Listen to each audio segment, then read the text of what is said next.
Hello, everybody, and welcome to the Three Ranger Bros Studios. Of course, I'm the manager and one of the Three Ranger Bros, Tai Tiger. Welcome back, or welcome to the Three Ranger Bros.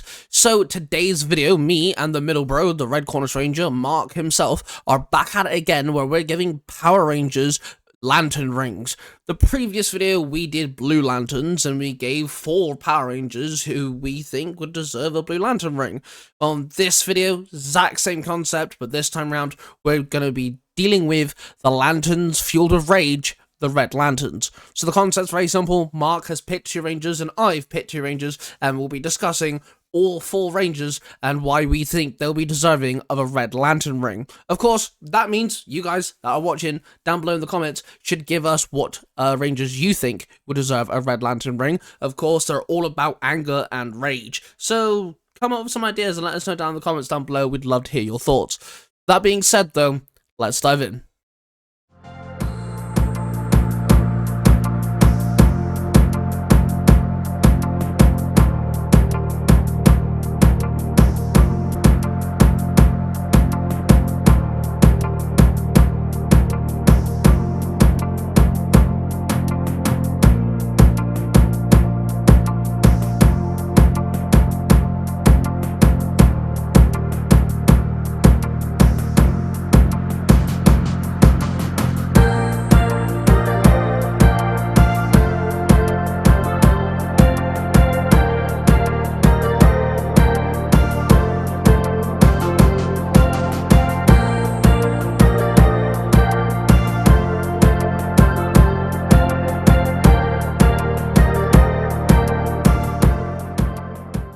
Okay, so last time we did this, we did the blue lanterns, and we agreed that we'd cover all the lanterns, because why the not?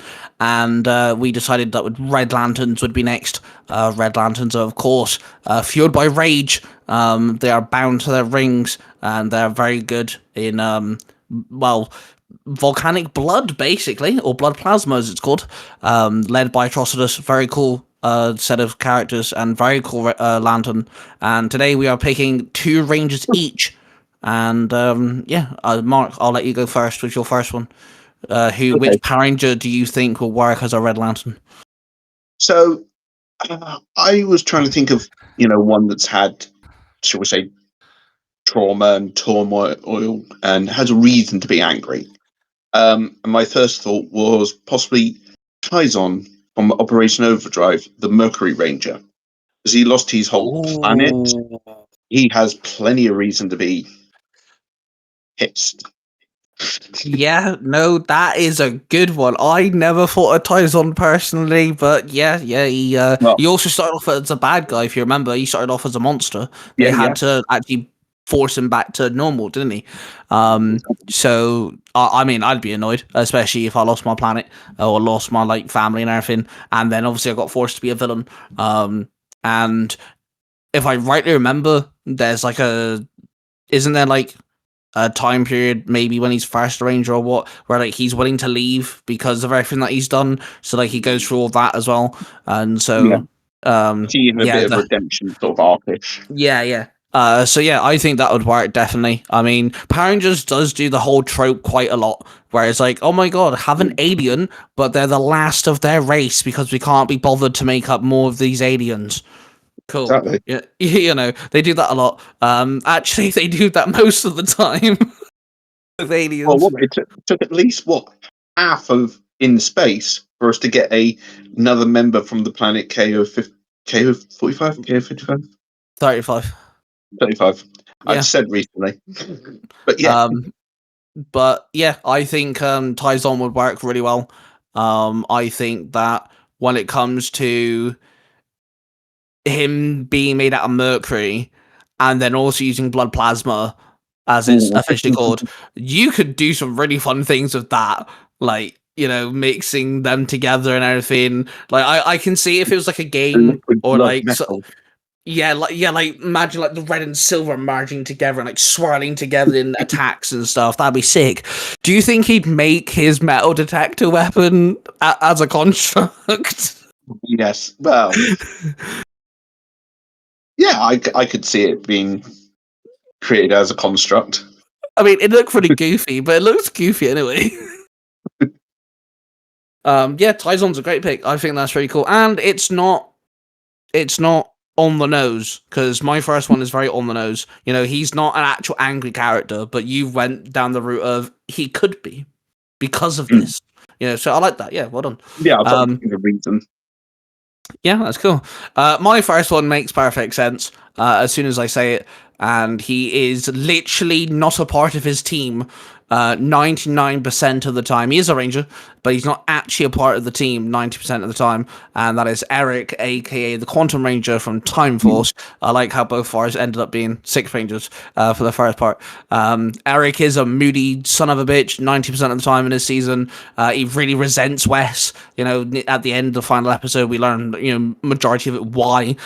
He's always arguing with them. Yeah, sure, he does have his moments where he's nice to the little girl, the barge. You know, he keeps bards in the cage, and he does help out the Rangers, Oh. but he is a moody son of a bitch a lot of the time. Just saying. Yeah, and I think when it comes to Six Rangers, they always have that sort of like overall story arc. It's Yeah. been from the beginning, hasn't it? You know, that they do have a bad side to them, and they then move into more of a good side, more gentle side. Some of them, it's like with Eric, it's, you know, whole season long, but for some it's a lot shorter. Yeah, he's also very petty as well. That's one of the other reasons, because like the Red Lanterns can be very petty in their ways because they're so rage filled. And I feel like the way that, you know, the way Eric goes to get the Quantum Rex, and the way that he goes about getting his Morpher, he's just really petty about it. And, you know, yeah, okay, he's a cool character. Don't get me wrong. I love Eric. He's in my top 10 Rangers of all time, easy. But he is a bit of a petty, you know, any like, so I think that kind of matches. Okay, give us your second one. Okay, so I can see a lot of comments. So anyone that's listening to this, continue listening to it. Don't go straight off of what I'm going to say. But I'm going to pick Tommy Oliver, but not the Tommy Oliver that we all know.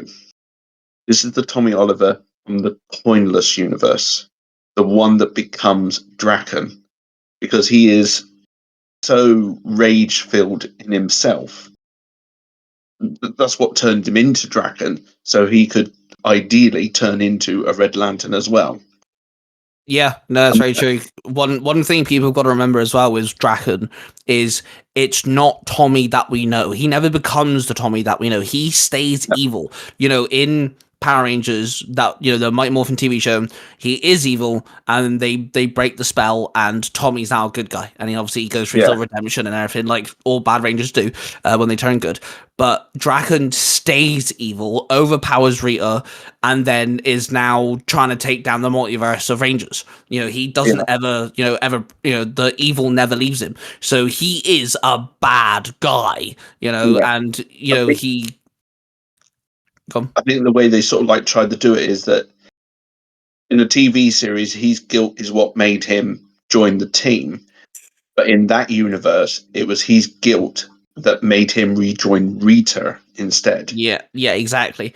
You know, the way he treats Ranger Slayer is horrific. You know, he goes around literally killing Rangers and taking their morphers. And I think as a Red Lantern as well, because Draken is such a high, powerful force, and if we are going off of Lord Draken becoming a Red Lantern, I can imagine, like, you know, him you know, connecting his ring to, you know, I don't know, maybe the Dragon Sword or whatever. Imagine that thing just shooting blood plasma. You better eradicate cities and just melt them, and it would be fucking, everyone would be screwed. He would just create massive constructs as well, wouldn't he? And Yeah. just obliterate everything. Yeah. And also the cool thing is as well is I think that Lord Draken with like a bit of red with the red lantern logo, I think that would be really cool. I Looking think at that'd near be enough sick. what his final form actually looks like um, in the Cornish arc. This is like a black and red. Yeah. I mean, you could go off the final form, yeah, make that more of a Red Lantern theme thing. Yeah, And also the way he goes about collecting morphers, I think he'd be fine with the fact that a Red Lantern can't take off their ring because it's yeah, connected to them. It literally becomes their heart, and I think Draken would just be fine with that. Like, that's not going to bother him because the way that he goes about collecting morphers and stuff. So My one's a bit odd. My second one, I kind of did what you did with your first one. I went with Sky SPD Blue. Yeah, I can see that. Going down the route of, as of recording this, I'm actually rewatching SPD with my son. So, you know, it takes Sky so many episodes to get to the point where he's okay with Jack being the Red Ranger. There's a whole like arc of him finding out that, you know, the monster who took his dad, you know, and he gets angry about that. There's an episode where he gets body swapped with a monster and he just beats himself up the entire time. He's rage filled about that. He's angry a lot. This dude spends 90% of his time either annoyed at the fact he's not a Red Ranger, annoyed at the Red Ranger, or just annoyed at his team because they're all a bunch of, like, you know, lazy sods half the time. So I feel like, and he'd be red. You know, he wants to be the Red Ranger, but he wouldn't be, you know, he'd be a Red Lantern now. So he gets his wish of being red, just not a Red Ranger. But I think we could have a storyline where, like, you know, Sky goes a bit more into the rage, maybe doesn't like Jack, and, you know, being the Red Ranger, he never accepts it, and, you know, Red Lantern. I think that would work pretty well. Yeah, definitely, yeah. The one thing that came to my head as well is I feel like the first thing he would do as a Red Lantern is he'd force his way to be in charge of SPD. He'd take out Jack, he'd take out Doggy, and he'd make, because we know he comes High Commander in the crossover in Operation Overdrive. Bridge is red, and he says that, you know, Sky's now in Doggy's position, basically, in SPD. So I feel like he'd force his way up the slaughter everyone, make sure that he's now in charge. He'd probably get rid of A squad and B squad and just be, you know, my squad. And there we have it, folks. That's our 4 Power Rangers that we think are worthy of a Red Lantern ring. Like I said in the beginning of the video, do let us know who you think deserves a Red Lantern ring amongst the Power Ranger teams. And with that being said, don't forget to hit the like button if you've enjoyed this video, subscribe if you're new, and hit that notification bell so you don't miss a weekly video. We upload every single Tuesday, and we hope that you enjoyed your time here. Join the 3 Ranger Bros community, of course. We do really want you guys to, you know, chill out, hang out with us, and all that stuff. We do have a Discord server, which is run by myself. It is part of the Tiger Entertainment Network, and that is the name of the Discord server, the Tiger Entertainment Network. You can come chat. All 3 Ranger Bros and some of our council members are joined, so make sure you come by there and chat with us. Go check out, of course, the Red Cornish Rangers audio dramas, which are known under the YouTube channel of The Adventures of the Red Cornish Ranger. And, well, that's pretty much it. So let us know which lanterns shall we tackle next, and which lanterns you guys really enjoy, and of course let us know which Power Rangers you think deserve a Red Lantern ring. With that, I've been your manager, well, the manager of the YouTube channel. I'm Tai Tiger, and we shall see you guys in the next one.